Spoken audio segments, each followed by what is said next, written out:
Есть такое слово доверие людей. Если тебе доверили и надеются, что ты можешь что-то сделать, вот оправдать это доверие — это высшая награда, это выше любых денег. Деньги приходят и уходят. А вот доверие и уважение людей, с которыми ты работаешь, с которыми ты сотрудничаешь, это самый высокий стимул. Набрать людей, энтузиастов, которые хорошо знают дело, не боятся трудностей. Понятие работы и жизнь, оно не было различия, потому что вся жизнь была в работе, а работа была вся жизнь. Сюда шли только люди и подбирались люди, которые глубоко смотрели далеко вперед, что вот здесь можно проявить свои способности и возможности. Люди, которые видели это, они шли, оставались и достигали цели. Люди, которые уже что-то понимали в жизни и могли вокруг себя обрастать таким же энтузиазмом, как и они. Вы правильно сказали, один в поле не воин, а если 5 воинов, у каждого воина по 5 человек, уже понимаете, сам получается рота, батальон, полк и армия. Поэтому нельзя замыкаться и зацикливаться, что один что-то сделал. Можно сделать только команда, сплоченная, организованная, а команда должна иметь свою команду. Что такое государство? Казахстан — это государство, американское, Киев — это государство. То, что тебе поручили, найди возможности им управлять и умножать. Не делить, а умножать.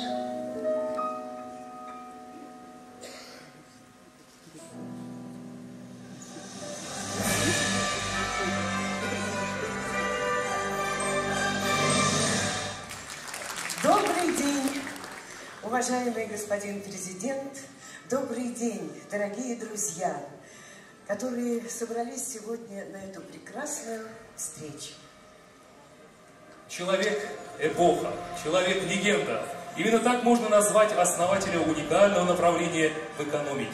Доктор наук, герой социалистического труда, почетный гражданин города Нижнекамской Николай Васильевич Лимаев – это просто гордость нашего времени, вознаменование 90-летия которого мы собрались сегодня в этом зале. Әлеге тантанага рәхим итегез, хөрмәтле кунакларыбыз. Дорогие друзья, президент Республики Татарстан Рустам Нургалиевич Минниханов. Хайырлы көн, исәнмесез, кадерле дуслар, хөрмәтле ветераннарыбыз. Добрый день, уважаемые друзья, уважаемые химики, жители Нижнекамска, дорогие ветераны, уважаемые родные и близкие Николая Васильевича. Сегодня мы отмечаем замечательное событие в истории промышленности Российской Федерации и Республики Татарстан. 90-летие со дня рождения замечательного человека, профессионала, патриота своей страны Николая Васильевича Лимаева. Аплодисменты.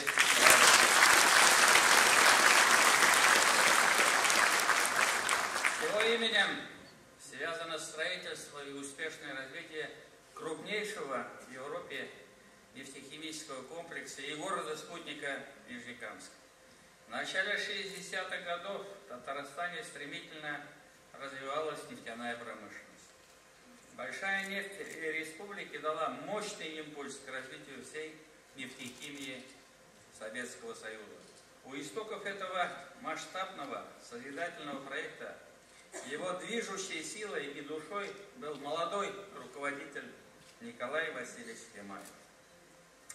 4 раза решением ЦК и Совета Министров СССР строительство Нижнекамского химкомбината прекращалось в пользу строительства нефтехимических производств Западной Сибири. И только благодаря упорству, убедительным доводам Николая Васильевича проект возобновлялся. Лимаев 22 года руководил Нижнекамским нефтехимом.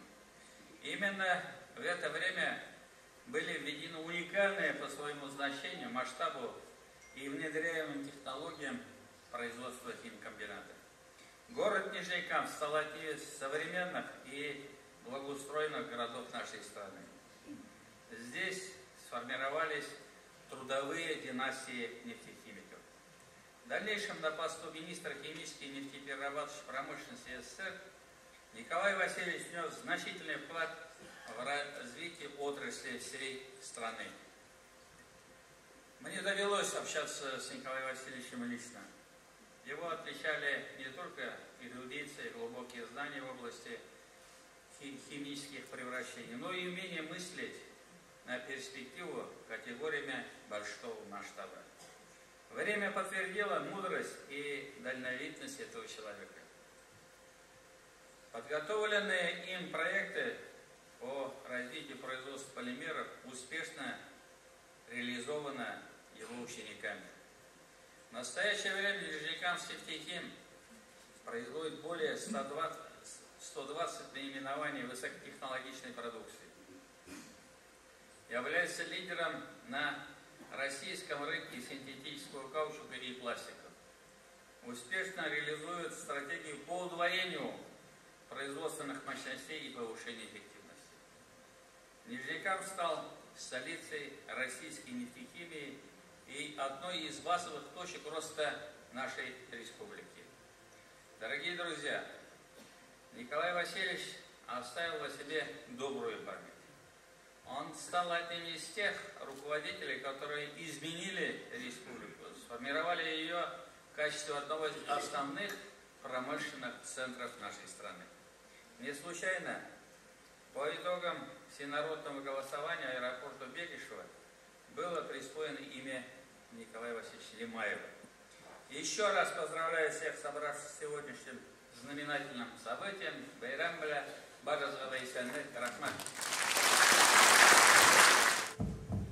Забота у нас простая, забота наша такая. Жила бы страна родная, и нету других забот. И снег, и ветер, и звезд ночной полет. Мое сердце в тревожную даль зовет. Пускай нас с тобой обоих беда грозит за бедою, но дружба моя с тобою лишь вместе со мной умрет. Снег и ветер, и звезд ночной полет. Меня мое сердце тревожную даль зовет. Каждый, как в жизни, каждый, любовь ты встретишь однажды. С тобою, как ты, отважно, сквозь бури она пройдет. Ребят, и снег, и ветер, и звезд ночной полет. Мое сердце тревожную даль зовет.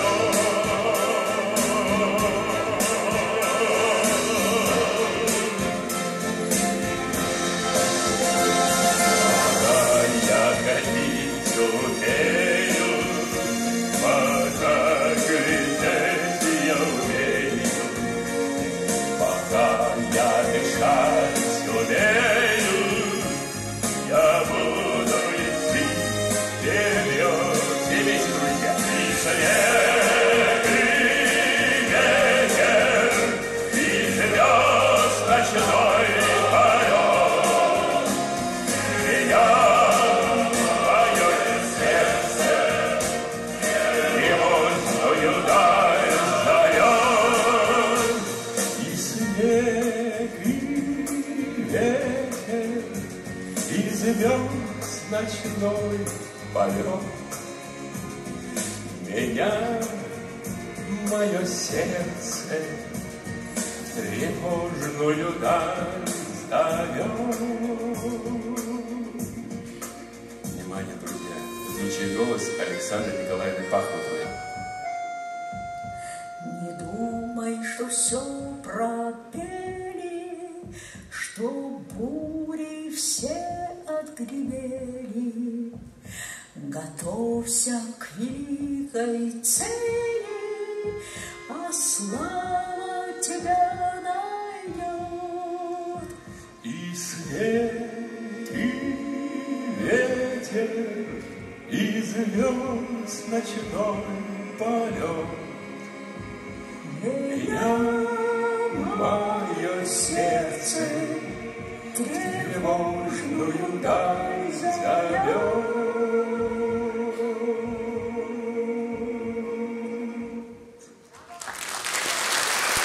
Народный артист Ринат Ибрагимов. Ну что ж, мы продолжаем, и на сцену приглашается мэр города Нижнекамск Медшин Айдар Раисович. Сүз Түбәнкам муниципаль районы башлыгы, Түбәнкам шәһәре мэры Айдар Раис улы Медшин, да? Уважаемый Рустам Галеевич, дорогие друзья, биографию Нижнекамска создавали замечательные люди.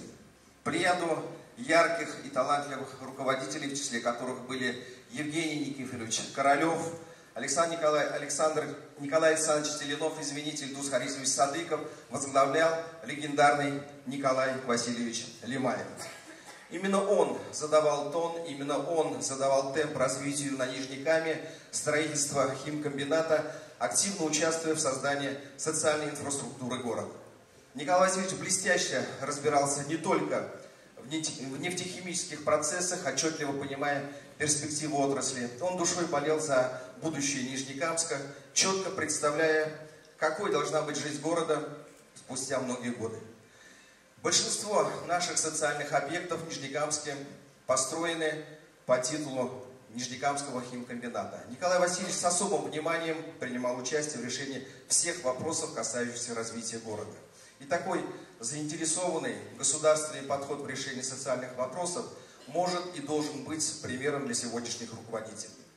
В этом зале находятся те, кому посчастливилось работать вместе с Николаем Васильевичем. В этом зале те люди, кто имел возможность учиться у него профессионализму, целеустремленности, работоспособности, умению жить. Мы, нынешнее поколение нижнекамцев, получили наследие Лимаева. Это производственная мощь нефтехима, это наш город-красавец Нижнекамск. И мы, нижнекамцы, с особым чувством благодарности будем чтить, будем помнить все то, что сделал этот выдающийся человек для становления и развития нашего города Нижнекамска. Уважаемый Рустам Нургалеевич, уважаемые нижнекамцы, дорогие нефтехимики, наши гости нашего города, гости Нижнекамск нефтехима. В эти дни мы вместе отмечаем 90-летие со дня рождения такой легендарной личности, первого генерального директора Нижнекамск нефтехима, который руководил 22 года нашим предприятием. Он вложил свое сердце и душу в развитие Нижнекамск нефтехима и всей нефтехимической отрасли.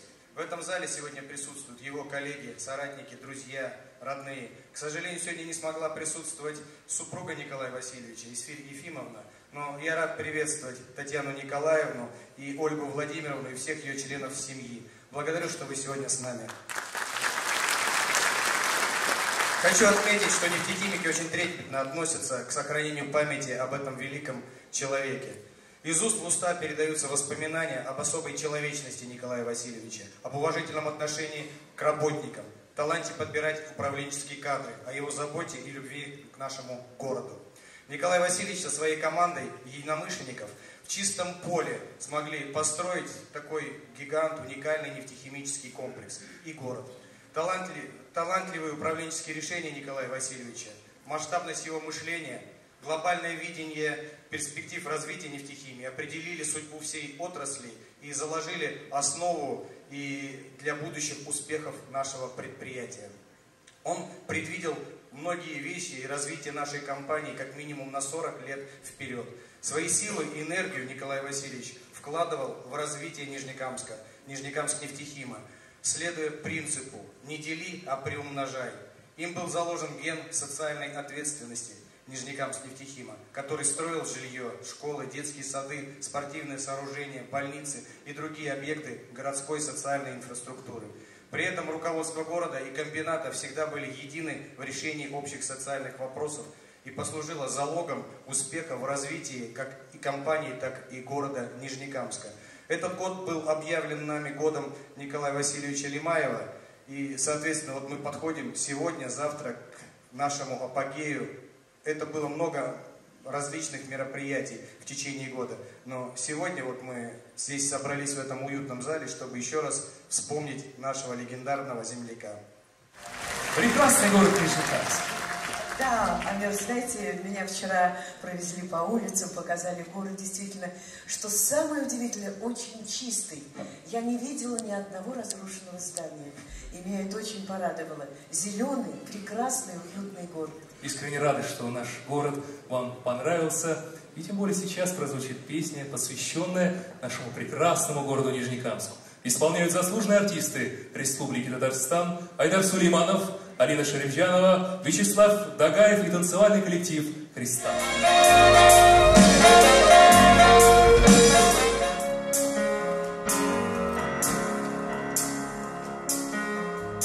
Есть много на свете больших городов, где очень хотел ты остаться. Но есть в Татарстане один городок, и с ним невозможно расстаться.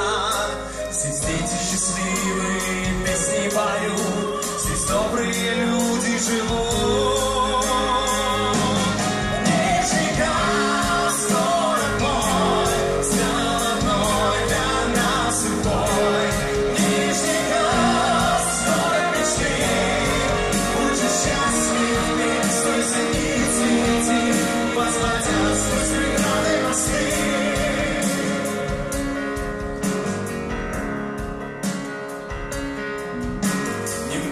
Знают, как все началось, рождался мой город, как чудо. Но те, кому строить тебя навелось, уже никогда не забудут. Ведь солнечный облик весенний сад дарит покорившие сердца. Нижнекамск, город мой, стал одной для нас судьбой.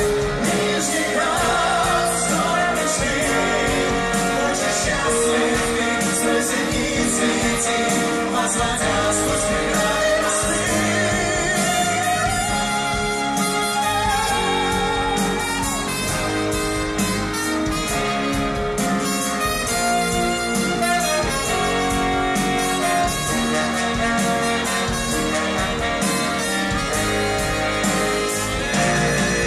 Нижнекамск, город мой, стал одной для нас судьбой.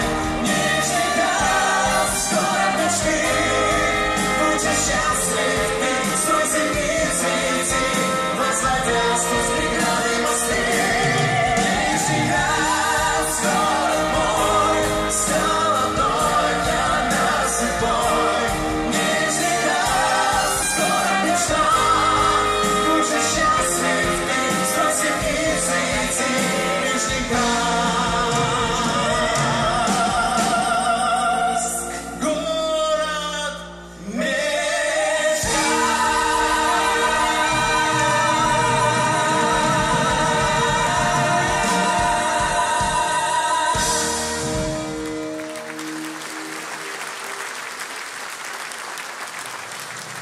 Поколение Николая Васильевича – это поколение истинных созидателей. Ведь многое из того, чем мы пользуемся сегодня, по сей день, было создано ими буквально из ничего, с нуля, и, можно так сказать, в чистом поле.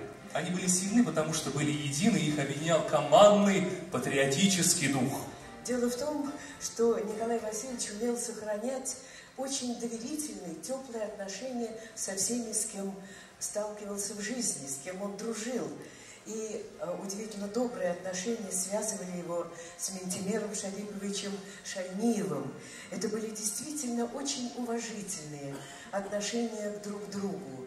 Не по-небратски, а, как говорится, на «вы». Ведь вместе они спасали Нижнекамский нефтекомбинат. К сожалению, Минтимер Шарипович сегодня не смог присутствовать в зале, но ранее мы записали с ним видеоинтервью, которое мы сможем с вами посмотреть. А вопросы были следующие. И вот такой первый вопрос был Минтимеру Шариповичу. Ведь именно Николай Васильевич Лимаев сумел внедрить в сознание людей мысль о перспективности нефтехимии. Были ли его прогнозы реализованы? Это первый вопрос. И также мы вспомнили в 1997 году поездку делегации из Татарстана в Малайзию. И, собственно, какую роль в этих переговорах сыграли легендарные брови как Николая Васильевича, так и Минтимера Шариповича. Сейчас мы узнаем. Внимание на экран. Зная Николая Васильевича по жизни, я бы сказал, он человек-легенда, обладающий стратегическим мышлением. Хорошо, что у нас хватило ума прислушаться к нему и взять пророческие мысли Николая Васильевича о перспективности нефтехимии как руководство к действию. В результате республика определила нефтехимию приоритетным направлением своего развития. Именно нефтехимией создается значительный объем добавленной стоимости. А при глубокой переработке углеводородного сырья увеличивается прибыль предприятий, переработчика, зарплата работников и обеспечивается существенный рост налоговой базы. А как было раньше? В 70-е годы в республике сложилась парадоксальная ситуация. У нас добывалось огромное количество нефти, а своей переработки не было. Например, в 70-м году в республике был достигнут и сохранен до 1976 года самый высокий уровень годовой добычи нефти в стране. Это 103 миллиона тонн. И только в 1979 году в республике ввели в эксплуатацию первую промышленную установку по переработке нефти ИЛАО АВТ-7 мощностью 7 миллионов тонн. А до этого нефтепродукты приходилось завозить в республику водным путем из-за нехватки сети железных дорог. И в период навигации надо было успеть доставить на нефтебазу топливо, так необходимое для народного хозяйства, особенно ранней весной для сельского хозяйства. В настоящее время в республике установленная мощность по переработке нефти составляет более 22 миллионов тонн. Это для нас была мечтой. И мы не собираемся останавливаться на достигнутом пути. Недавно рассматривался Совета Безопасности под председательством президента Республики Рустама Нургалиевича перспективы дальнейшего развития нефтехимии и нефтепереработки. И в этом, я считаю, заслуга Николая Васильевича Лимаева, который он внедрил в наше сознание.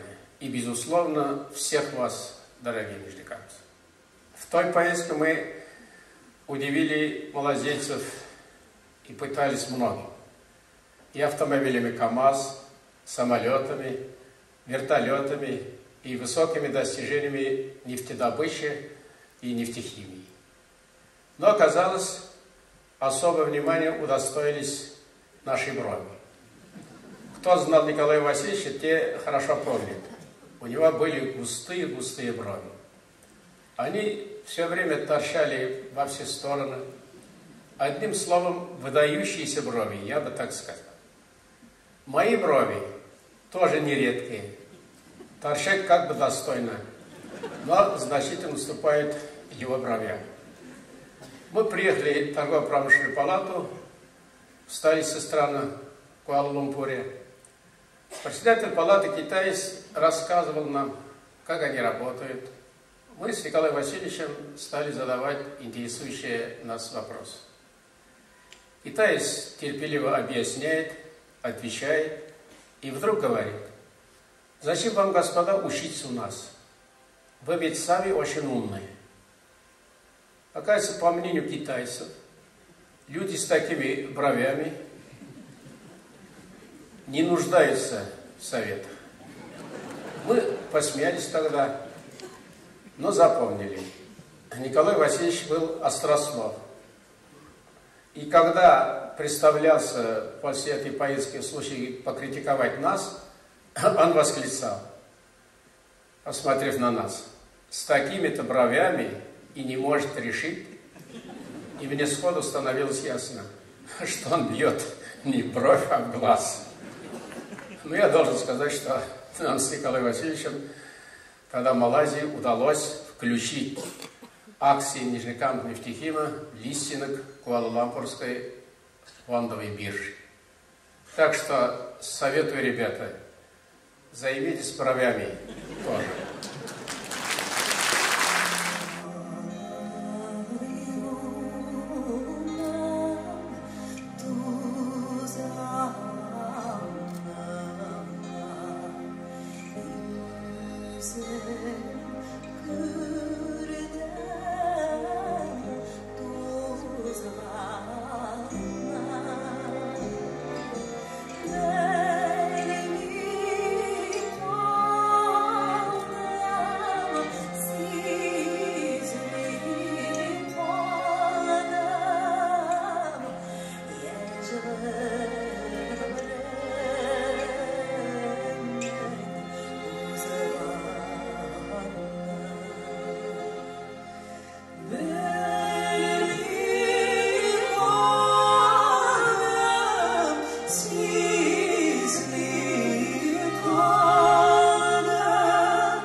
Алина Шахзанова и Ильнар Миранов.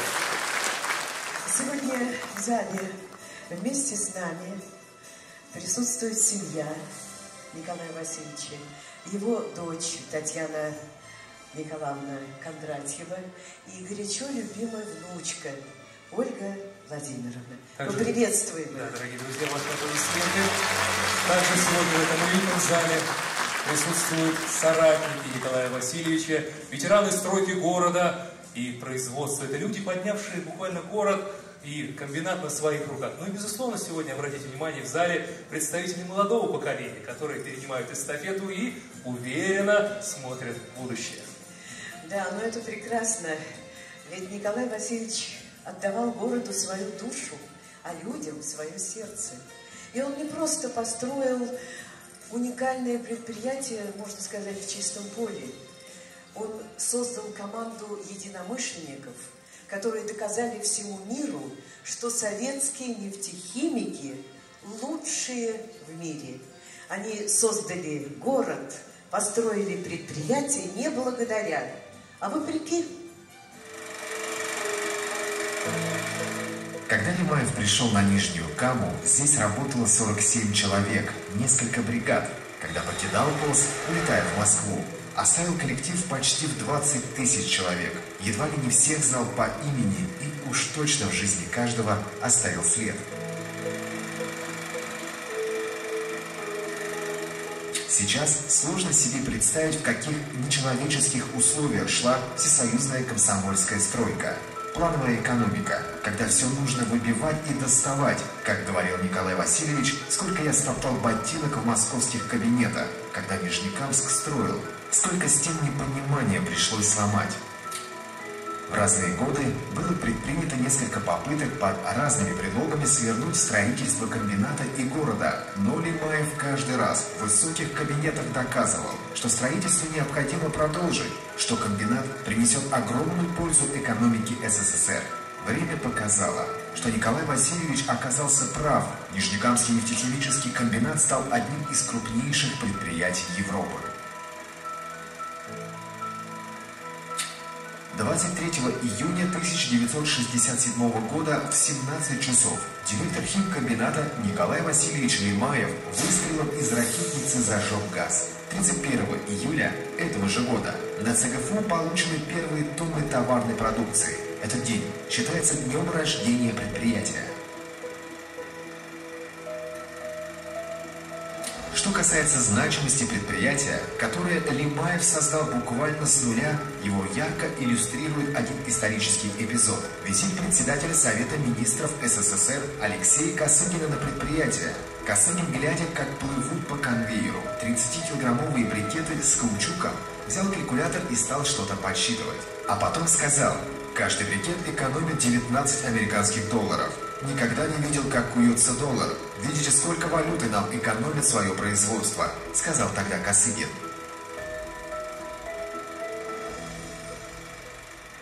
Авторитарный и вместе с тем человечный стиль управления, стратегическое, но одновременно рациональное, практическое мышление было столь современным, что даже в предкризисные годы Лимаев вывел нефтехимию страны на второе место в мире. Не в его характере было сдаваться и идти на поклон. Когда технологи Запада отказались нам продавать лицензию бутилкаучука, он сказал: сами все сделаем. И через несколько лет уже Нижнекамск нефтехим вывел конкурентоспособную продукцию на мировой рынок. Запад ахнул. Вот теперь мы будем работать с вами. А Лимаев отрезал: нет, теперь мы с вами будем конкурировать. Такой силе воли можно только поучиться.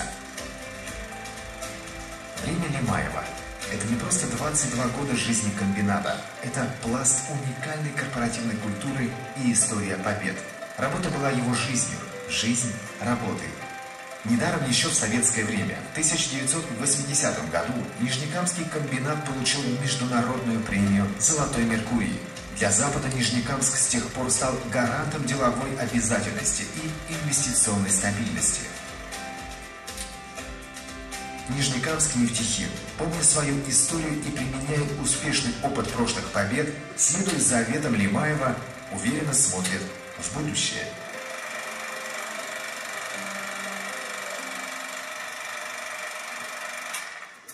Прошу вас, Ангелина Михайловна. Ну что ж, первый вопрос Рафаэлу Григорьевичу. Скажите, уважаемый Рафаэл Григорьевич, вот вы приехали на стройку молодым специалистом. И вот какие впечатления, какие воспоминания иногда тревожат вас или, наоборот, радуют? Я приехал на эту землю 20 января 1961 года. Сначала меня очень удивило полное отсутствие цивилизации. Почти что в центре европейской части Советского Союза. Стройка здесь началась с приезда 25 декабря 1960 года отряда строителей, механизаторов на санно-тракторном поезде. И сразу же люди приступили к сооружению самого необходимого. Это временная электростанция, временная котельная, поезд из группы небольших вагончиков для проживания первых строителей. Значит, заложили столовую вместе с книжным магазином. Начали строить клуб строителей, котельную, растворобетонный узел, биораму и прочие сооружения для того, чтобы создать минимальную базу для строительства. Люди были очень энергичны, добросовестны.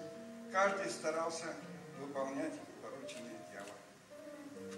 Ну, молодежь, что ж, молодежь всегда энергична. Рафаэль Григорьевич, очень приятно осознавать, что цивилизация на этой территории началась со столовой и с книжного магазина. Но у нас, собственно, следующий вопрос. Знаете, вот молодое поколение нижнекамцев представляет себе Николая Васильевича, ну, таким серьезнейшим человеком, такой глыбой.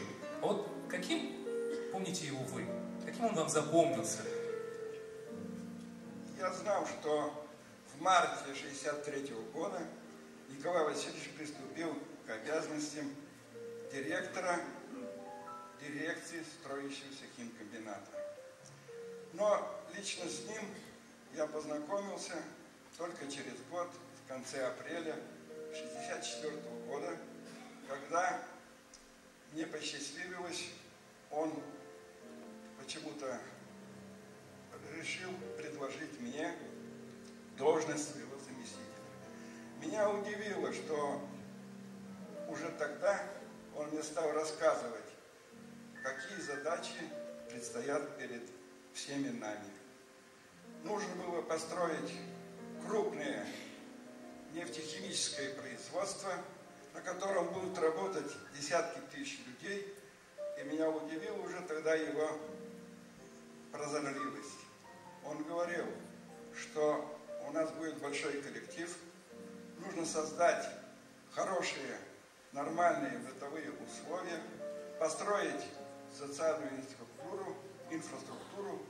И трудность еще заключалась в том, что химкомбинат начал строиться вдали от крупных населенных пунктов. Здесь не было электроэнергии, здесь не было телефонной связи, не было автомобильных, железных дорог, ну, можно сказать, ничего не было. Значит, продукцию завозили из набережных Челнов, первой необходимости, в том числе и хлеб. Строительные материалы возили из Лениногорска, поскольку поначалу была поставлена задача по строительству комбината перед Трестом Лениногорск нефтестрой. Вся база у Треста была там. И здесь строители испытывали очень большие трудности, но Лемаев понимал, что никто не возьмет на себя большую такую задачу создать город буквально с нуля. Рафаэл Григорьевич, ну вот вы говорите трудности, но ведь это же была молодежь. Какая вообще была атмосфера среди молодых людей? Чем занимались в свободное время? Молодежь всегда наряду с трудом, с хорошей работой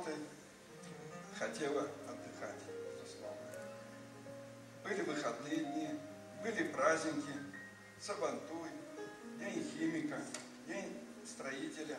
Все эти праздники проводились буквально в поле, на опушке леса у Красного Ключа, поскольку не было необходимых сооружений. Первый праздник, это был 8 марта 1961 года, праздновался в вестибюле строящегося клуба строителей. Там были и торжественные речи, там были и танцы. Также и в этом помещении отмечался первый Новый год, год 1962. Молодежью двигала, как всегда, романтика. Каждый молодой человек рвался на большую стройку, да и не только молодой человек, и люди среднего возраста. Кто-то оставлял семьи там, где жили, кто-то даже с семьями приезжал сюда, потому что рассчитывали, что на новой стройке, тем более комсомольско-молодежной, ударной, будет легче приобрести достойное жилье, легче будет снабжение с продовольствием, в то время, как и многие годы, были трудности в стране. Спасибо, Рафаэль Григорьевич, за эти бесценные воспоминания. Дамы и господа, ваши аплодисменты. Благодарю вас за эту теплую беседу. Ну что же, и мы с удовольствием под эти аплодисменты всех присутствующих приглашаем вас вновь занять свои почетные места в зале. Для следующей беседы, Юлия Михайловна, уважаемые гости, мы рады пригласить на сцену Николая Тимофеевича Оболочку, также близкого человека Николая Васильевича Лемана. Итак, аплодисменты встретим. И должны ответить эти аплодисменты в вашу честь. Тепло приветствуем вас на нашей сцене. Ну что ж, мы вас ждем. Да, но сейчас очень в наше время особенно ценны эти воспоминания, потому что это история, это наша история, это наша биография. Пожалуйста, присаживайтесь. Здравствуйте. Так, Николай Тимофеевич, начнем сразу же с интересных вопросов. Вот скажите, вы впервые познакомились с Николаем Васильевичем на переговорах с западными партнерами. А помните ли вы ваш первый разговор с Николаем Васильевичем? Как он состоялся, при каких обстоятельствах? Да, работает, пожалуйста. Я начал работать на Нижнекамской нефтехимии в 1976 году переводчиком английского языка, и вскоре меня пригласили на переговоры, дали инструкцию, чтобы я участвовал в переговорах на уровне Николая Васильевича. Когда я пришел, я сразу ему говорю: Николай Васильевич, вы знаете, я в органической химии ничего не понимаю, так что если я где-то буду ошибаться, вы уж меня извините. Он посмотрел на меня так вот внимательно, параллельно повел, потом говорит: ты знаешь, а я в языках ничего не понимаю, так что нам удобно будет работать. Ну что ж, вы знаете, обычно журналисты и ведущие спрашивают: а какую-нибудь интересную историю, какую-нибудь забавную историю, или, может, наоборот, какую-то трагическую историю расскажите, связанную с Николаем Васильевичем. Ну, историй-то, наверное, очень много всяких. Мне иногда неудобно говорить, потому что люди могут подумать, что я как-то хвалюсь или... Нет, но мы же сегодня вспоминаем Николая Васильевича, поэтому ну, да, вы можете и себя похвалить. Неизбежно говоришь о себе. Ну вот мы были как-то на конференции в Амстердаме. Я переводчик, естественно. Мы сидели с ним вместе на этой конференции, но тогда это были еще советские времена, и там тоже на Западе не было синхронного перевода. И я нашептывал ему. Ну, мы сидим, я ему нашептываю, что там говорят. Естественно, людей это немножко раздражает, что здесь что-то такое. Меня один сделал замечание, другой, он говорит: что они хотят. Я говорю: ну, мы им мешаем. Он говорит: тогда давай так сделаем. Ты слушай и запоминай, потом мне все расскажешь, а я пока подумаю, а людям мешать не будем. Замечательная история. А скажите, пожалуйста, вот многие современники Николая Васильевича отмечают, что он по-настоящему умел заботиться о людях. То есть не были чужды теплые отношения в адрес людей. А вот что вы можете сказать об этом? Это уже, наверное, такая история, которую все знают. Но, тем не менее, я, наверное, расскажу. Это я не помню год какой, мы были с ним в Москве, он мне дает задание. А тогда не было же мобильных телефонов, связывались мы так через чью-нибудь приемную, договаривались о времени и созванивались. Вот, значит, созвонились мы в контрольное время, он мне говорит: Коля, езжай в Минсельхоз, я договорился, нам в Нижнекамску дают 4 вагона яблок. 4 вагона яблок перед Новым годом для Нижнекамска, это в советские времена был хороший подарок. Я приезжаю в Минсельхоз, месяц тогда был министр, но имя Лимаева открывало многие двери, меня очень легко пропустили, я пришел в приемную, они мне говорят: а где письмо? Я говорю: письма-то у меня нет. Ну, я быстренько, значит, пошел, напечатал письмо, бланки у меня были, потом звоню опять Николаю Васильевичу, говорю: Николай Васильевич, мне письмо-то надо подписать. Он говорит: это на яблоке? Я говорю: ну да. Он говорит: а ты что, не знаешь мою подпись? Подпиши сам и отдай. Вот пришлось мне за него подписать это письмо, я передал секретарю, но в общем все сделалось очень хорошо и удачно сложилось. Николай Тимофеевич, очень интересные воспоминания, чисто человеческие, благодарны. Действительно, вот такие истории могут рассказывать только те, кто действительно работал бок о бок с Николаем Васильевичем. Thank you very much. Да, вам спасибо. Спасибо огромное. Спасибо, ну что ж, под аплодисменты мы провожаем вас на ваше почетное место в зале. Прошу вас.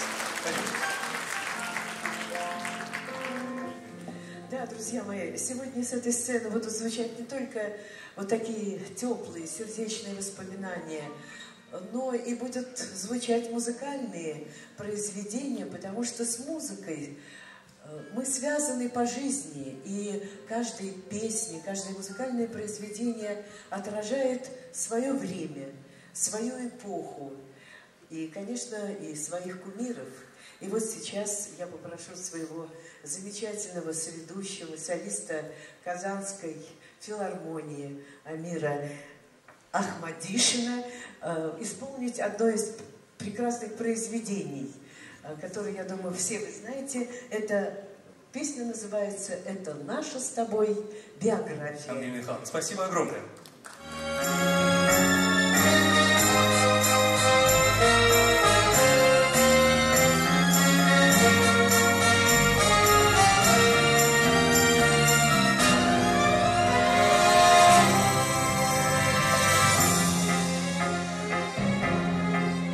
Мокрый ветер в лицо хлестал на исходе ноябрьской ночи. Новый день на рассвете встал, над землею светло и прочно. Мне не думать об этом нельзя, и не помнить об этом не вправе я. Это наша с тобою земля, это наша с тобой биография, и не думать об этом нельзя, и не помнить об этом не вправе я. Это наша с тобою земля, это наша с тобой биография. Новый день над землей устал, под копытами пыль клубится. Где-то всадник с коня упал, где-то красная конница мчится. Мне не думать об этом нельзя, и не помнить об этом не вправе я. Это наша с тобою земля, это наша с тобой биография.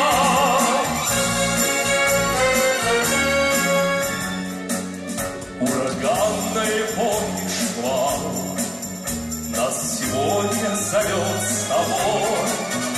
Новый день над землей устал, но трубач не расстался с трубою. Мне не думать об этом нельзя, и не помнить об этом не вправе я. Это наша с тобою земля, это наша с тобой биография.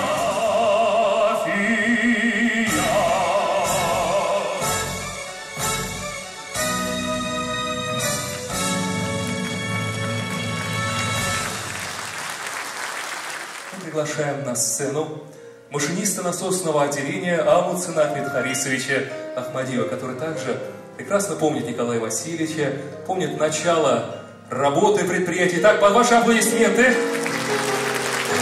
Николай Алексеевич, тепло приветствуем вас на сцене. Прошу вас, занимайте почетное место. Добрый день. Прошу вас, микрофон. Да. Ну вот первый вопрос к вам будет такой. Вам пришлось не только долгие годы работать под руководством Николая Васильевича, но и быть свидетелем первого выпуска нужной продукции. Вот вспомните, какие впечатления? Вообще, что произошло в тот день, когда вы увидели свою первую продукцию? Действительно, это ведь вот на сегодняшний день Нижнекамск нефтехим это мировой гигант. А вот как вы помните, вот первая продукция? Прошу вас. Сначала я вспоминаю не пуск, а период подготовки, установки к работе. Прибыл я, приехал в 65-м году. И был я, в общем, в то время было всего 2 рабочих в цехе. Да. Еще администрации тоже не помню было. Вот. Я приехал 3-м рабочим. Устроился машинистом. Хотя в то время о химии я ничего не соображал. Я был простой шофер. Ну, меня приняли. Затем начали приходить остальные товарищи по работе. Приходили, значит, приезжали из Башкирии, Чапаевска, в общем, с разных сторон Советского Союза. И среди них были уже специалисты. Кто работал, значит, начальниками цехов, или начальник смены, или просто рабочий. И в основном на, как говорится, как начиная со старшего аппаратчика, были специалисты. А остальные были мы. Но ведь научились выпускать продукцию, да? Ну, приходилось, да, но нас и учили, мы и работали, и учились. Нас посылали на практику. В частности, я был в Новокубске на такой же установке. Вот. Там прошли, значит, учебу, потом вернулись. После этого мы еще эти колонны монтировали своими силами. Не только, как говорится, у нас было 7 колонн стояло.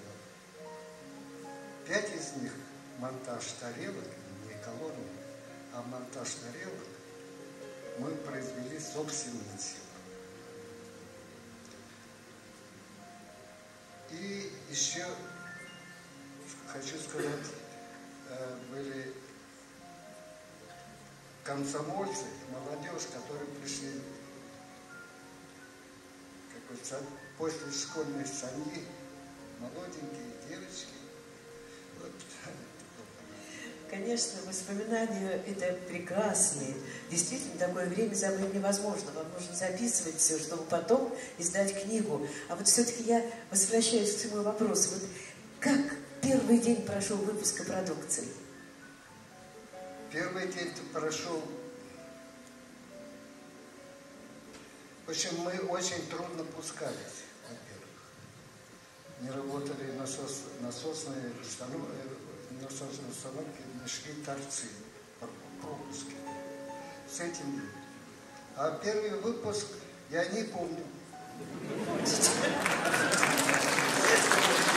А почему? С этого надо было начинать.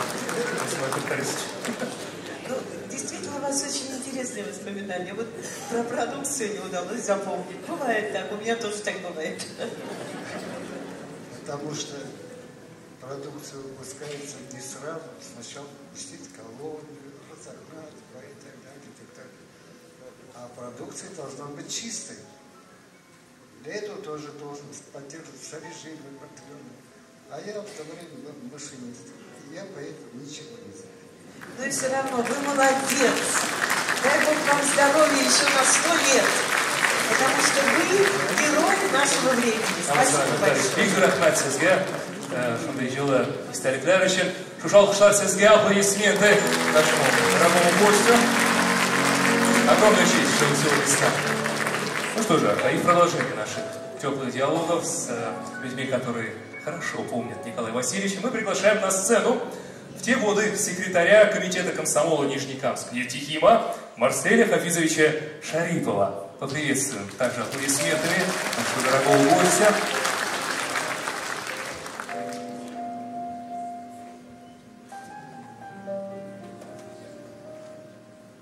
Добрый день, Марсель. Вот Марсель Хафизович был вожаком комсомола, вожаком молодежи. А ведь как молодежь ценилась в наше время? Какие это были самые передовые, самые умные, самые талантливые люди. Пожалуйста, вам слово. Знаете, Николай Васильевич, он всегда очень по-доброму относился к молодежи. Когда я по направлению приехал после окончания КХТИ в 1971 году на нефтехимкомбинат, значит, я начал работать. Ну, естественно, мы работали, занимались спортом, занимались самодеятельностью, КВН у нас были и так подобное, все остальное, такие вещи интересные. В общем, жили интересной жизнью. И вот где-то в 1973 году пригласили меня к Николаю Васильевичу. Я думаю, что такое? Я простой старший инженер кибернетик, значит, в отделе АСО, автоматизированной системы управления. Вдруг меня вызывает генеральный директор. Всего бы это. Ну, Николай Васильевич расспрашивал, как дела там, подобное, как семья. У меня как раз дочь родилась. Я говорю, вот дочка есть, жена работает там. Значит, но он говорит, мы тебе предлагаем быть лидером нашей молодежи, нефтехимкомбината.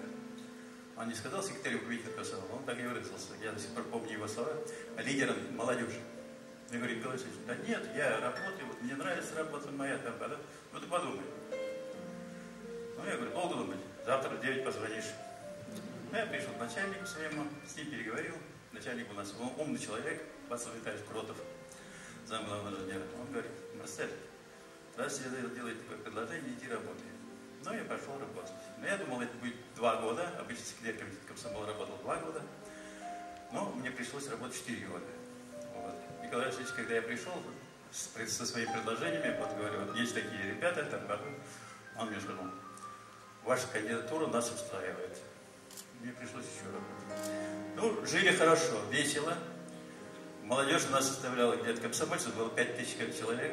Ну, из 20 тысяч 5 тысяч, то есть каждый 4-й был комсомолец. Ну и молодежи было очень много. Мы занимались и организацией, значит, конкурсов среди молодых работников, там, аппаратчиков, слесарей, резервировщиков, токарей, там подобное. Выставками научно-технического творчества молодежи организовывали. Значит, научно-технические конференции молодых специалистов проводили.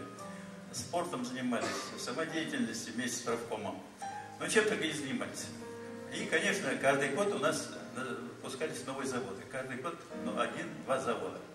Естественно, надо было заниматься благоустройством. Мы организовывали субботники. Вот. Это, ну, без всякого этого самого. Как говорится, мы не заставляли людей. Люди сами выходили, даже после ночной смены ребята приходили, не выспавшиеся, красными глазами, и вкалывали на субботниках. А вы-то сами ходили? Естественно. Ну, я могу привести такой пример. Когда Николай Васильевич сидим, я пришел к нему с каким-то вопросом. Ну, частенько так приходилось общаться. Я до сих пор помню его номер телефона 7112. Вот, внутри него телефон был. Еще был 7141. Я ему звонил, он говорил, ну, заходи давай. Я зашел. Значит, был такой случай. И смотрю, стоит мужчина такой, седовласый, со звездой героя. Ну, кто такой? Николай Васильевич говорит: Виктор Степанович, это вот Марсель, секретарь комитета комсомола, Шарипов. Это, говорит, наш министр Виктор Степанович Федоров. И вот такие неожиданные такие представления были, неожиданные такие встречи были. И вот однажды как-то, значит, было так, что он говорит мне: слушай, говорит, вот 9 вагонов стоит, субботу, воскресенье будут простаивать, надо загрузить каучуком. А эти брикеты, которые показывали, надо было вручную грузить. Тогда не было контейнеров, ничего. И вот мы за субботу, воскресенье 9 вагонов загрузили. Ну, естественно, я тоже грузил. Мне рассказывали, что у вас даже долго не сходили синяки на плечах. Да, был такой. Ну что ж, лидер, он и есть лидер. Он и в музыке, и в отдыхе, и в работе первый. Спасибо вам огромное за эти прекрасные воспоминания тоже. Записывайте все.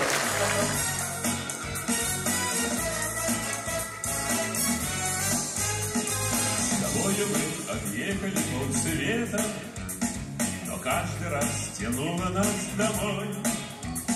Поставь мою любимую кассету, давай передохнем перед игрой.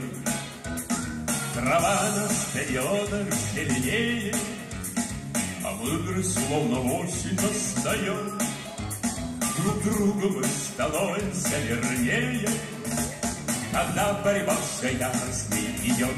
Тебе судьбу мою верши, тебе одной меня суди.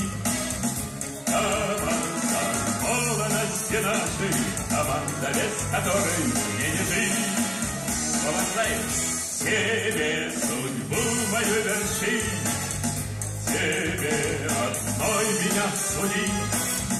Команда молодости нашей, команда, без которой мне не жить.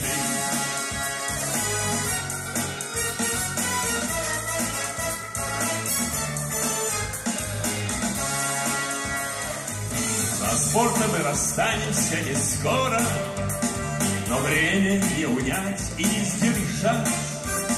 Придут чистолюбивые дублеры, дай Бог им лучше нашего сыграть.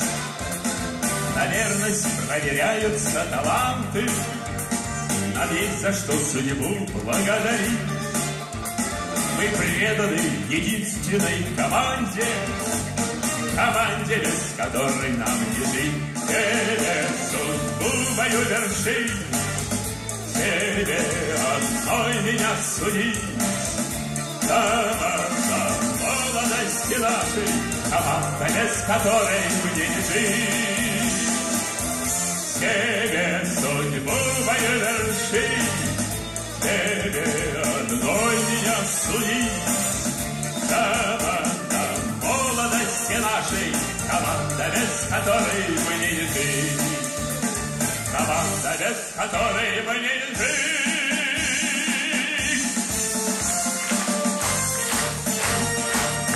Тебе одной меня суди.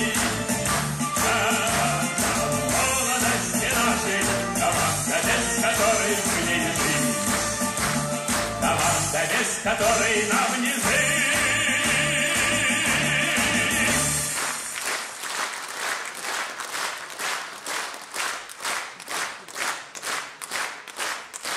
Верная команда Николая Васильевича, с которым мне повезло. Мы с ним дружили, я часто был у него в гостях, приезжал часто сюда, в Нижнекамск, был на предприятии. В свое время Николай Васильевич даже мне сделал хороший подарок для моего коллектива. Закупил в Германии комплект музыкального оборудования Динокорд. Это очень была дорогая цена. Он мне подарил этот комплект, и я потом лет 10, не переставая, ездил на завод и давал концерты и в цеху, и здесь, в Нижнекамске. Поэтому есть что вспомнить. Великие люди великой страны. И еще одна песня Николая Васильевича, которую он, татарская народная песня, которую он очень любил слушать, когда мне говорил на концерте: спой, пожалуйста, чтобы она прозвучала. Ой, была татарская народная песня.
Ринат Ибрагимов!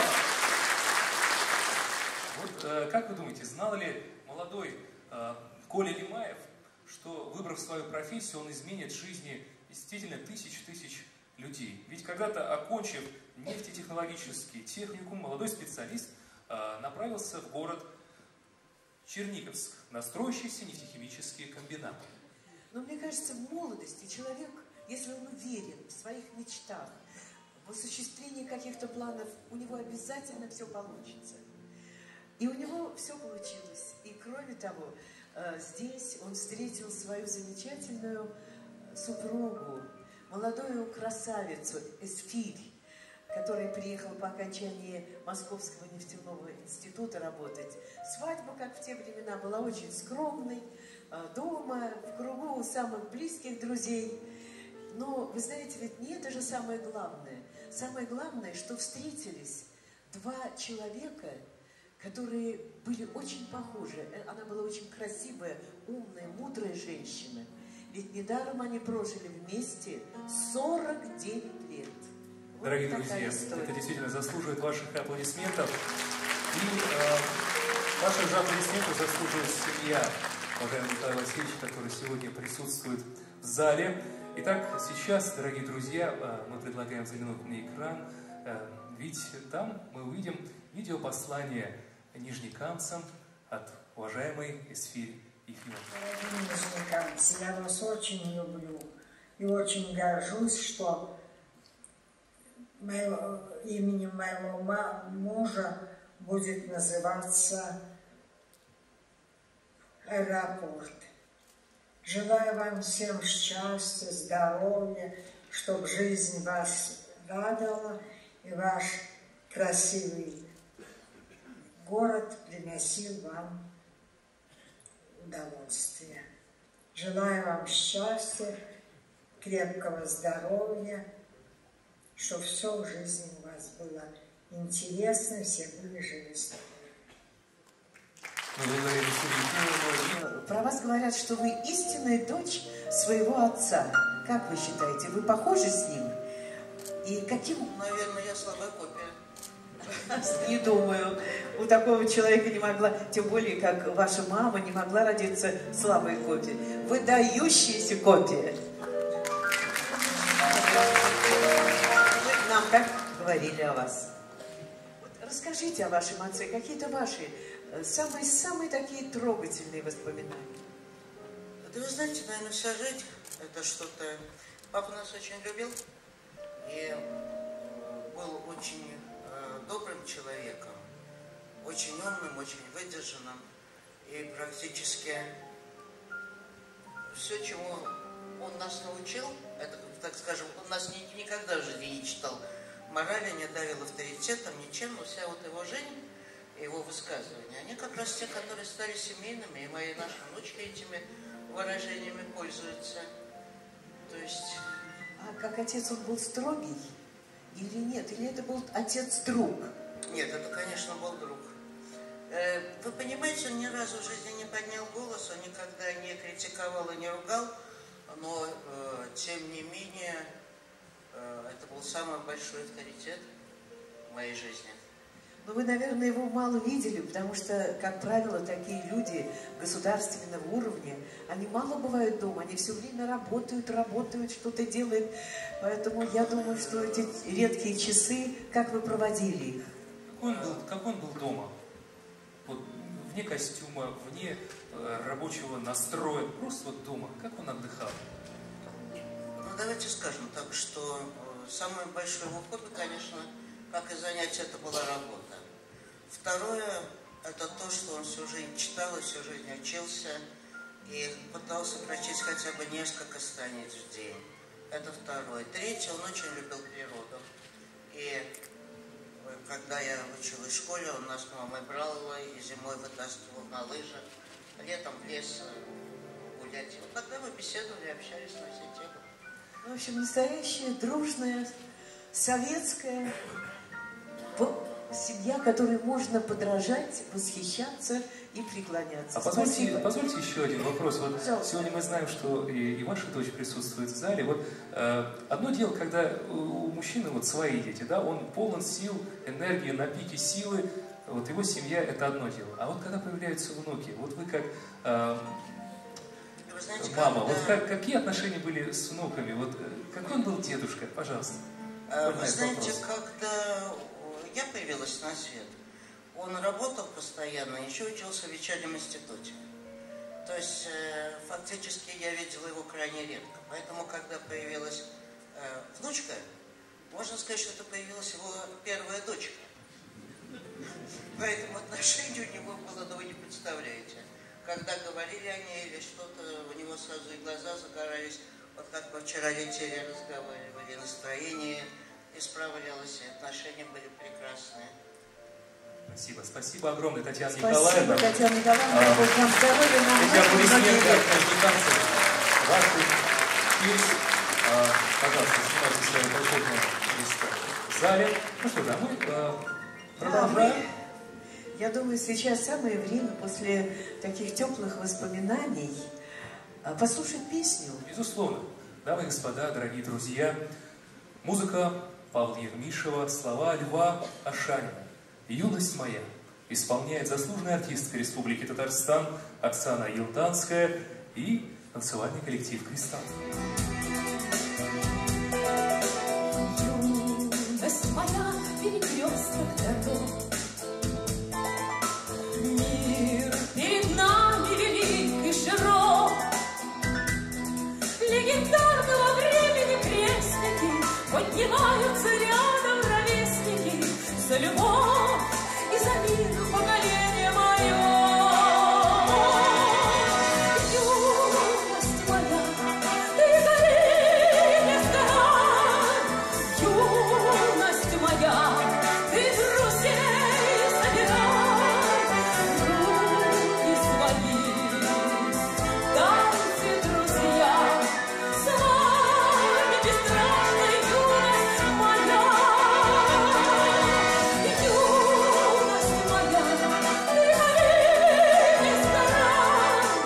Юность моя, ты друзей собирай. Руки свои, танцы, друзья, с нами бесстрашная юность моя. В память о себе люди оставляют на земле свои дела. Город был Николаю Васильевичу важен так же, как и комбинат.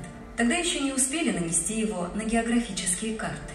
Первый дом, первый магазин, первая школа, первый детский садик, первый кинотеатр, первый квартал. Все первое. Чуть позднее появились и вторые, и пятые, и десятые, но особенно памятны первые. Город строился параллельно с комбинатом. Министерство выделяло деньги на производство, но Лимаев всегда находил возможность направить часть из них на строительство и развитие города. Со временем точка на карте превратилась в город Нижнекамск, благодаря настойчивости и энергии Николая Васильевича. Один за другим открывались магазины, кафе, столовые, пионерлагеря. Не было ни одного объекта в Нижнекамске, строительство которого Лимаев бы лично не проконтролировал. И сразу же на улицах и проспектах, в скверах и дворах нижнекамцы сажали деревья, кустарники и цветы. Люди мечтали о зеленом наряде города.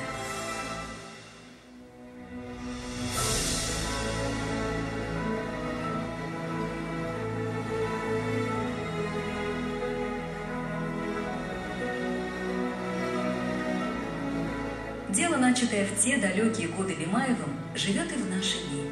В акции «Зеленая волна» принимают участие все предприятия Нижнекамска. Лимаев ничего не выпускал из внимания. Где был, что видел ценного, все старался воплотить в Нижнекамске. Однажды он подошел к Гаяз Замековичу Сахапову и говорит: «Вчера был в Казани, наблюдал, как собирают настоящую хоккейную коробку. Вот бы нам тоже такую получить. Попробуй, съезди, пообщайся». И с середины 60-х на стройке уже проводили настоящие хоккейные турниры. Так и рождался город будущего и большого хоккея.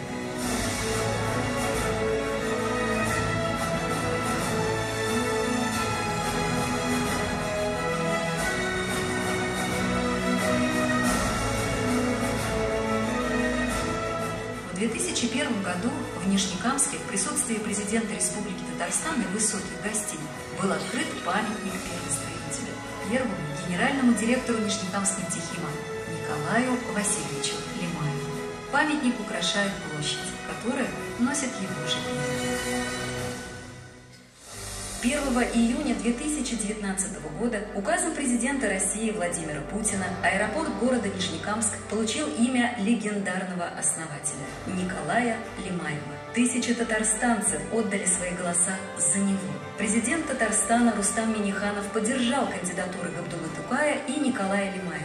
Если Тукай – это великий творец и символ татарской культуры, гордость многонационального народа Татарстана, то Лимаев – олицетворение промышленной мощи республики и символ трудовой славы многих поколений татарстанцев.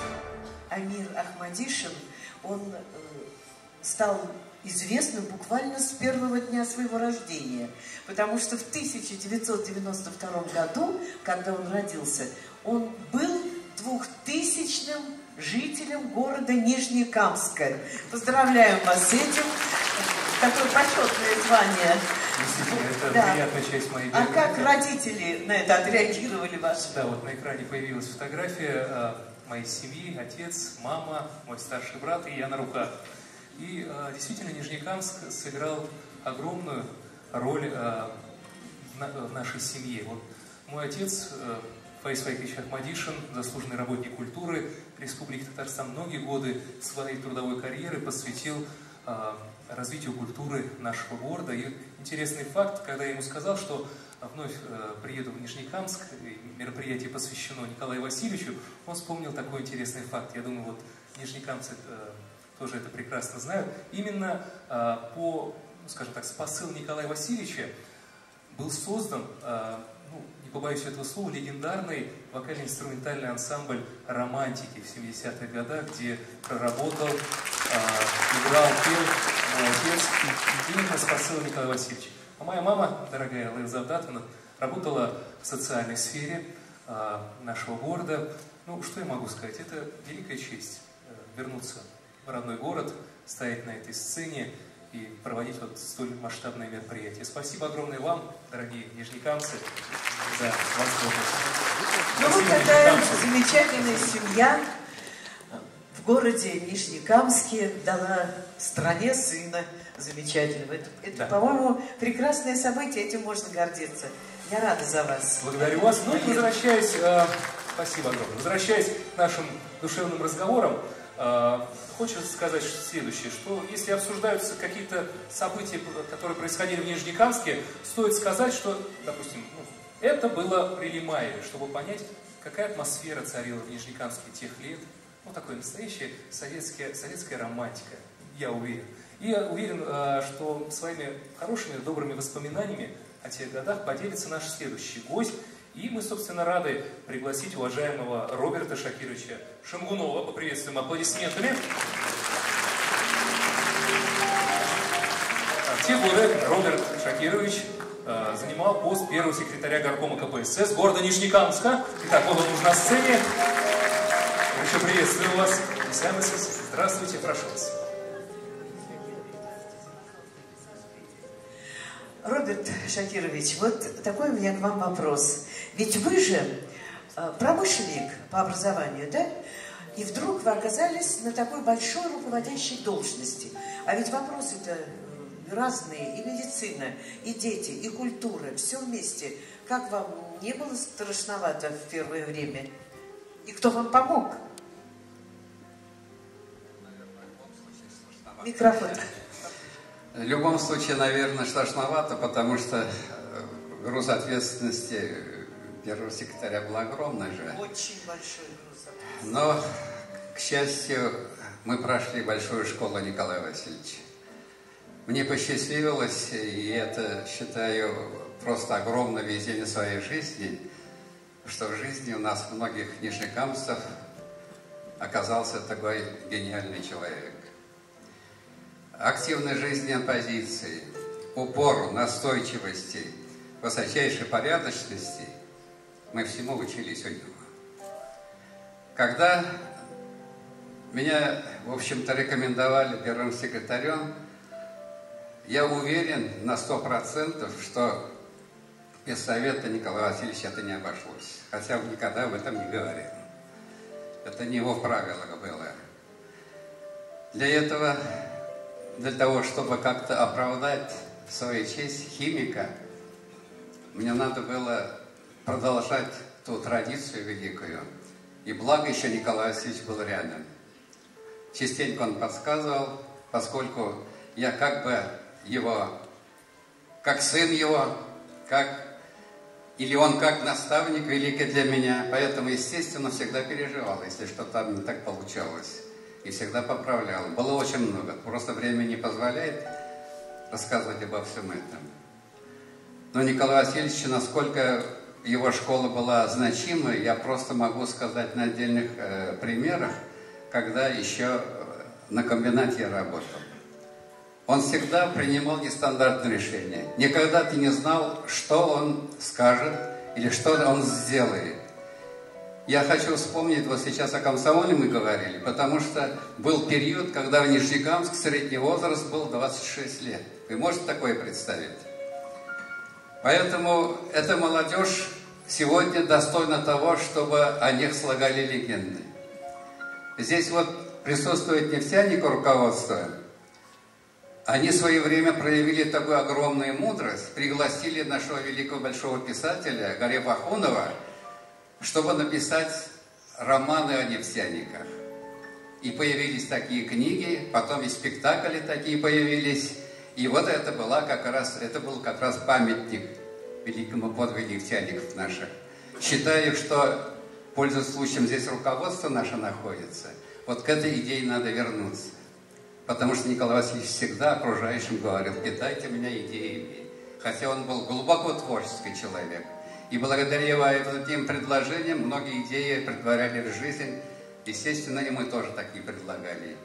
Я только один случай хочу рассказать, поскольку здесь присутствуют люди, участники этого дела. Был замминистра у нас Полохин, Яков Георгиевич, такой замечательный специалист-медик. Разговаривая с ним в горкоме, я спросил него, что можно сделать для того, чтобы нижнекамская медицина на более высокий уровень поднялась. Медсанчасть. Я говорю, что медсанчасть? Вот эта идея, она настолько меня поразила, и даже не дожидаясь с Николая Васильевича, я ему позвонил, я говорю, Яков Егорович сказал вот такое, медсанчасть надо создавать. Николай Васильевич секунды не думал. Сказал, хорошая идея, будем делать. Вот такой он был всегда. Поэтому меня, естественно, с этой стороны было легко работать, потому что спиной я чувствовал такую поддержку. Скажите, пожалуйста, в те годы была такая структура управления, что создавались единая команда руководителей. И вот сегодня в рамках нашего мероприятия, вспоминая не только Николая Васильевича, кого бы вы еще вспомнили, выдающихся людей, может быть, первостроителей или промышленников? Прошу вас. В том-то и величие Николая Васильевича, ведь и в том маленьком, так сказать, кино показали, где его слова прозвучали: «Жизнь работа, работа – это жизнь». И еще очень значительно слово прозвучало: «Должна быть команда». Такие великие дела он не мог совершить, если бы он не создал команду. Со школы Нижнекамской-Лимаевской вышли выдающиеся люди, с ним работавшие. Я в первую очередь назвать хотел бы Вернова Павла Александровича, его имя мы немножко позабыли.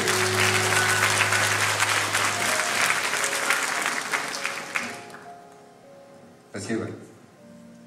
Я даже удивлялся, насколько он, как главный инженер, умеет владеть, хотя он химкомбинатом большим. Он говорил: отсюда у меня начинает валиваться одно производство, я его хватаю, отсюда у меня начинает сыпаться. Когда селекторное совещание он проводил, я как-то однажды оказался в его кабинете. Какой-то начальник стал докладывать, у меня технология нарушается. Он ему сразу говорит: вот этот узел посмотри. Это как можно представить? Я был просто поражен. Осовский Лев Георгиевич, Лукьянченко, Яковлев, вот эти фамилии я называю, они директорами стали на других предприятиях. Мустафин Харис Агеевич, который здесь продолжает в Нижекамске, вернее, в республике работать, который Менделеевский завод Карпов старый поднял, завод минеральных удобрений восстановил, как говорится, на ход. Поэтому вот этих выдающихся людей я мог перечислить очень много. Это вопрос совершенно правильный. Просто время не позволяет все это перечислять.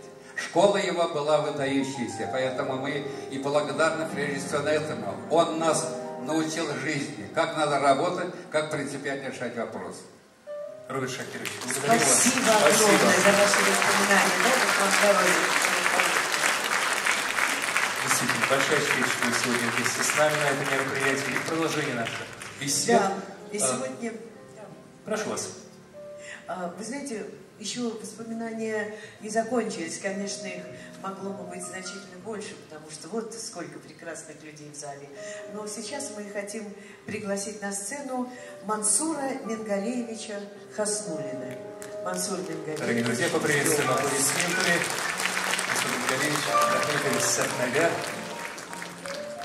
Дорогие друзья, пусть сегодня будут хорошие традиции, ваши теплые, громкие аплодисменты в адрес всех выходящих на сцену.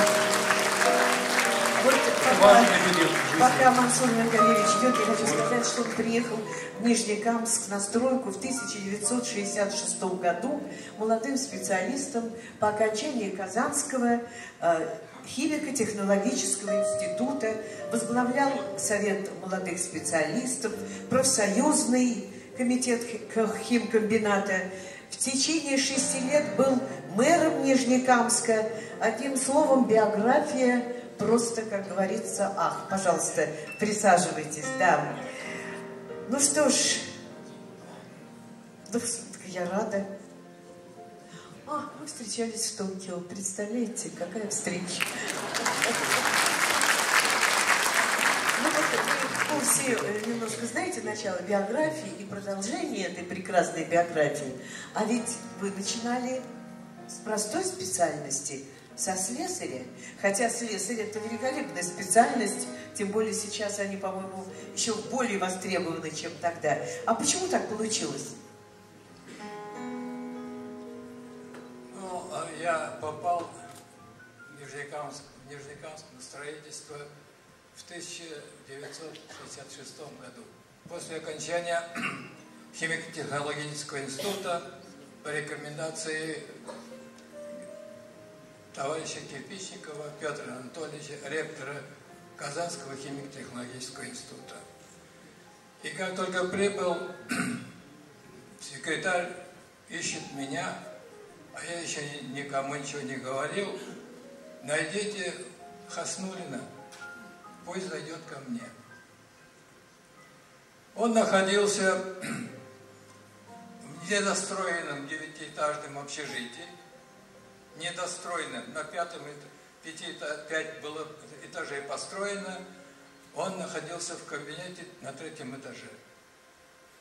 И увидел, я зашел, поздоровался, передал привет от Кирпичникова и сказал: Николай Васильевич, я приехал работать. Ну, давай садись. И начался разговор. Меня он поразил своей чистотой, своей порядочностью. Высказал все, что сегодня имеется. Это, представьте себе, 1966 год. Я получил 46-й табельный номер завода. И когда уходить стал, он говорит: ты не обижайся и не бойся. Вся перспектива у тебя впереди. Вы знаете, я вышел оттуда удовлетворенный, одухотворенный и готов был горы свернуть для того, чтобы работать на этом предприятии, на начале этого предприятия. И вышел, ну, я был в свое время танцором, возглавил танцевальный коллектив в клубе «Нефтехимик», поставил там постановки школьников и так далее. В это время начался наплыв молодых специалистов. Приехали с 3 из этих институтов: Куйбышевского, этого Казанского, Московского, около 800 молодых специалистов. И вот, я не знаю, чем я понравился, но в течение своей деятельности я работал слесарем, приняли меня на работу. Ну, было очень приятно, у меня был наставник хороший, и выполнял я эту работу аккуратно. И вот однажды приглашает меня Николай Васильевич и говорит: слушай, Мансур, надо возглавить совет молодых специалистов. Молодые специалисты разрозненные, но, естественно, жилья нет, ничего нет, идет кругом стройка. Предприятия, значит, заключенные строят, в городе ни трамвая, ни дорог, ничего нет. И в это время, естественно, приезжает молодежь и требует то, что им нужно. А фактически это требование невозможно осуществить. И когда таких специалистов было 900 человек, представьте себе, они в одном общежитии даже еле-еле разместились. А у каждого семья, у многих. Ну, короче говоря, мы деятельность провели очень большую деятельность по совету молодых специалистов. И вот однажды меня приглашает Николай Васильевич и говорит: слушай, как дела у молодых специалистов? Я говорю: Николай Васильевич, очень плохие. А что такое? Я говорю: начали уже говорить, что мы не можем здесь работать, уезжать надо. Семьи, жилья нет, дети, ничего нет, поэтому уже начали такой разговор вести. Он приглашает Сибгатова, заместителя по быту кадров, значит, Мазгута Ивановича, и говорит: сколько мы жилья в этом году будем сдавать? А этот год был урожайный, и практически где-то около 90 тысяч квадратных метров. Это был самый такой большой объем работы, сделанный на жилье. И он смотрел на него и говорит: отдай все Мансуру. Пусть он отдаст молодым специалистам. И практически 900 семей мы сумели расселить в 1 год. Это заслуживает аплодисментов, дорогие друзья. Представляете, какую ответственность он повел? Как это... Ну, это было, конечно, феномен для вообще всего, что нижнекамские молодые специалисты получили такое прекрасное жилье, и все практически ни один человек не уехал. Остались... Это великое дело было и сделано. эти кадры, которые воспитывались, они на стройке воспитывались, они на строительстве, на пусконаладках, на всех делах. Они практически все стали руководителями в дальнейшем всех цеховых коллективов. Это его была замечательная заслуга. Антон Мигалевич, позвольте еще один вопрос в рамках нашей беседы с вами. Вспоминаем 79-й год. Вы становитесь председателем исполкома. И вот став мэром, знаете, это такой интересный вопрос. Безусловно, в ходе вашей работы в исполкоме было много формальных встреч, официальных встреч. А можно заглянуть за другую сторону? Немного поговорить о неофициальных встречах, когда решались серьезные вопросы города, ну, скажем так, за рюмкой чая. Рассекрете какие-то факты интересные. Я предварительно могу сказать, что к этому времени уже меня избрали председателем профсоюзного комитета. И все бытовые вопросы, которые складывались, а их было очень много, ложились на меня. И мы начали строить базы отдыха, профилактория, пионерские лагеря. И все одновременно. Это было изумительное время, которое просто такой был сдвиг сделан для народа, для работников комбината. И базы отдыха, и в общем, соцкультбытом занимались в основном. И вот, когда я работал председателем профсоюзного комитета, одну интересную вещь расскажу. Приходит на прием к Николаю Васильевичу, а у него каждый вторник был прием. Он принимал по 50-55 человек за 1 час. И все уходили довольны решением вопросов. Вся служба, которая выполняла эти, жилищно-коммунальные дела, сидела на месте и решали на месте все эти вопросы. До 55 человек за 1 час. Вот такая была это. Значит, приходит Селиванов, инвалид 1-й группы войны. Ну, мы поговорили с ним. Он говорит, я пойду к Лимаеву. Я говорю, идите, пожалуйста, сходите. Ну, пошел, побывал у него. Николай Васильевич звонит, говорит, дайте ему квартиру. С сыном живет. Проходит полгода, он опять приходит. Теперь уже на 2-го сына просит квартиру. Проходит неопределенное время, он приходит 3-й раз. На 3-го сына. И каждый раз получал? И каждый раз Николай Васильевич решал вопрос положительно. Мы с Сибгатовым, с замом по быту, собрались и пошли к нему. Говорим, Николай Васильевич, как же так? Вот, он уже 3-ю квартиру получает. Он сидел, смотрел на нас и говорит, слушайте, о чем вы говорите? Это инвалид Великой Отечественной войны, который нам дал жизнь, ради которого мы сегодня существуем.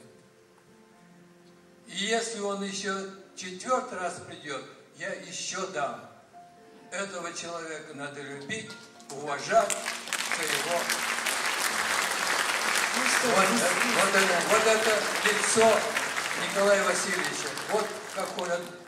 И это, я вам скажу, лицо Нижнекамска и лицо Татарии. Здесь тоже решаются очень важные вопросы мгновенно. Абсолютно верно.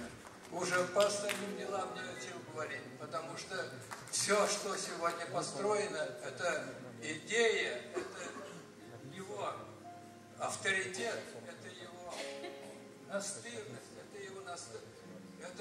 Это просто удивительно. Сейчас самый красивый город. А как в период, когда на предприятии, где работали, заключенные заканчивали строительством предприятия, весь коллектив комбината занимался на благоустройстве города. Весь. И причем во главе с Николаем Васильевичем. Я даже знаю, какие деревья он сажал, какую траву он сеет. И все вот благоустройство, которое сегодня создано в Нижнекамске, это было сделано в период работы Николая Васильевича. Благодарю вас.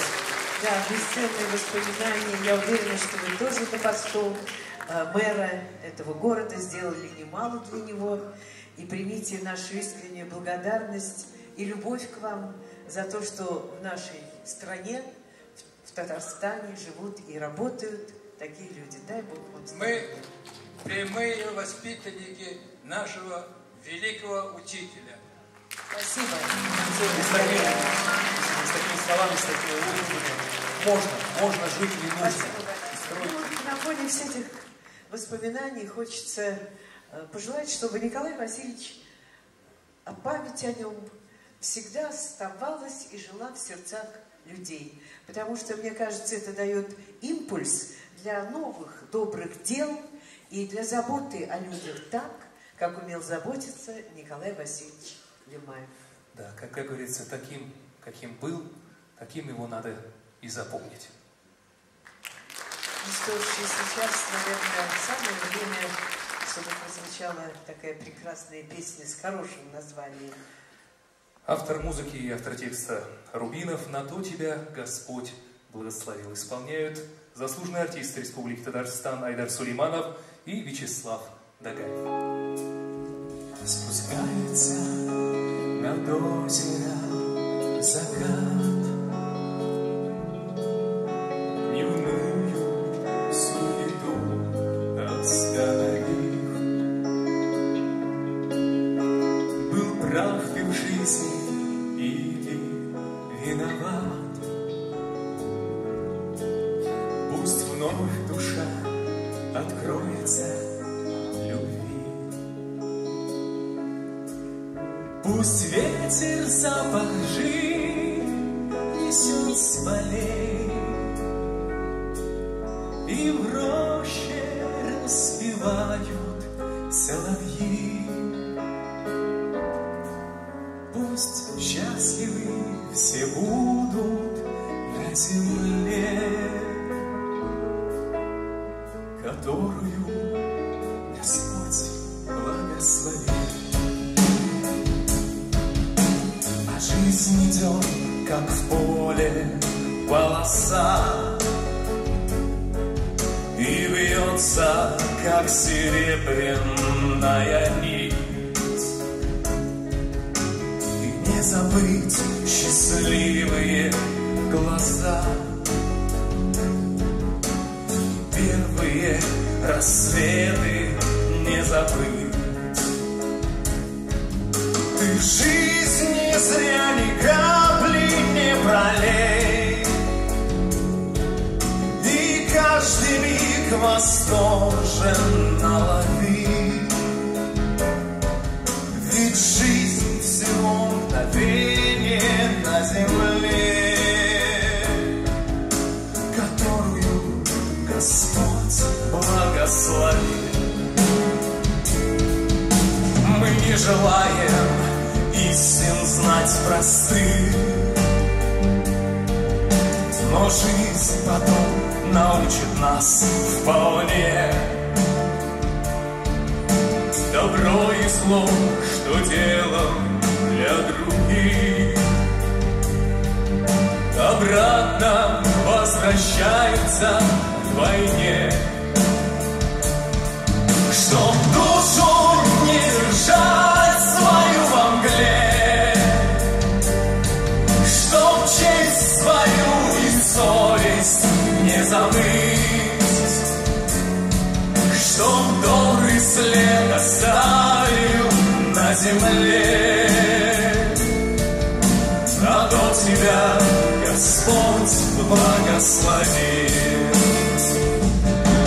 Пусть ветер запах жизни несет с полей, и в роще распевают соловьи. Пусть счастливы все будут на земле, которую Господь благословит, которую Господь благословит.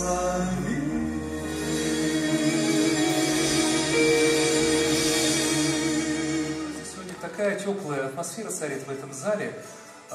И вот я сейчас задумался, пока ребята пели, что я ловлю себя на мысли, что я безмерно счастлив в этот момент. И вот если бы мне, скажем, еще буквально недавно сказали, что ты, вернувшись в родной Нижнекамск, будешь стоять на сцене, вести это мероприятие с легендой советского, российского телевидения Ангелиной Михайловной Бубки, я бы, наверное, не поверил. Но в очередной раз я убеждаюсь, что Нижнекамск — это все-таки особенный город. Нижнекамск, он исполняет мечты, он дарит надежду. Дорогие друзья, ведущая сегодняшнего концерта, народная артистка России, легенда советского и российского телевидения Ангелина Вог. Спасибо большое, дорогой Амир. Ну, вы знаете, мне кажется, я просто растеряна. Амир. Ангелина Михайловна, для нас, для каждого нижнекамца, сидящего в этом зале, и вообще для всего Татарстана это огромная честь, что вы посетили наш край, наш славный город, и в знак огромного признания, уважения к вашей профессии, лично к вам, примите этот букет цветов от всех нижнекамцев. Прошу.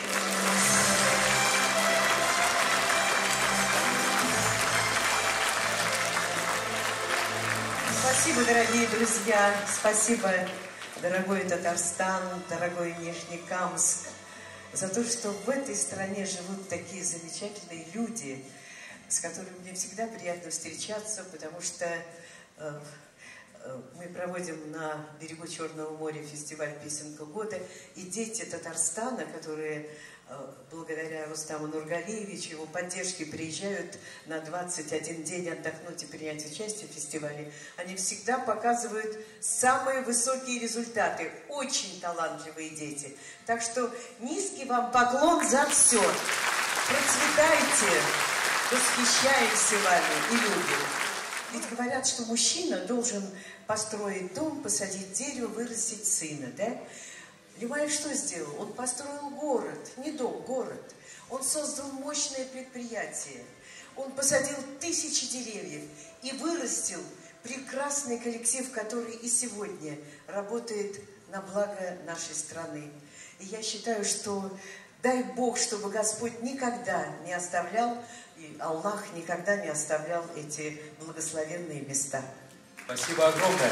И мы, с Ангелиной Михайловной и всеми, кто был занят организацией этого мероприятия, говорим вам огромное спасибо за светлую память об этом прекрасном, замечательном человеке Николае Васильевиче Лимаеве.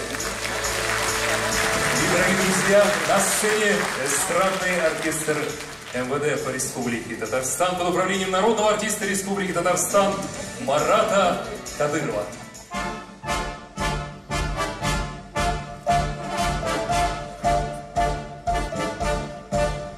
Нижнекамск, ты город мой, был построен всей страной.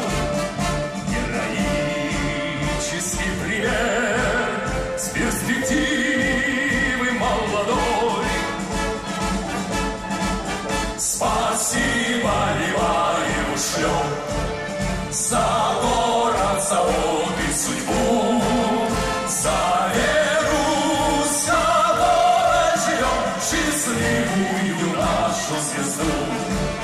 За веру, за город живем, счастливую нашу звезду. Город химии большой распужал, живя мечтой. Он сегодня результат нашей вахты трудовой.